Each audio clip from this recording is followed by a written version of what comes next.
ঘোষণা দেই, তাহলে ঢাকা শহরে জামাতের প্রার্থী রাস্তায় নামতে পারবে না। সেটা সেটা জামাত হোক বা ইয়েই হোক, কিন্তু আমরা আন্দোলন সংগ্রাম করে এই জায়গায় আসছি, আমরা ভেসে আসি নাই। আমাদের দীর্ঘ 17 বছরের ত্যাগ রয়েছে, আমাদের বহু ভাইদের রক্ত রয়েছে। তারা কোথায় ছিল? তারা তো হঠাৎ করে বের হয়েছে 5 তারিখের পরে, অগস্টের 24-এর পরে। এই গুপ্ত বাহিনী তারা হঠাৎ করে উদয় হয়েছে বেশিরভাগই।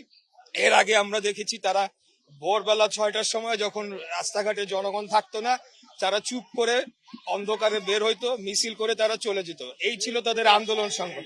আমরা রাজপথে বুক ফুলিয়ে রক্ত দিয়েছি, আমরা গুলির মুখে দাঁড়িয়ে আমাদেরকে হত্যা করা হচ্ছে 17 বছর যাবৎ, গুম খুনের শিকার হয়েছি, আমরা কোনো সময় পিছু হটে যাই না।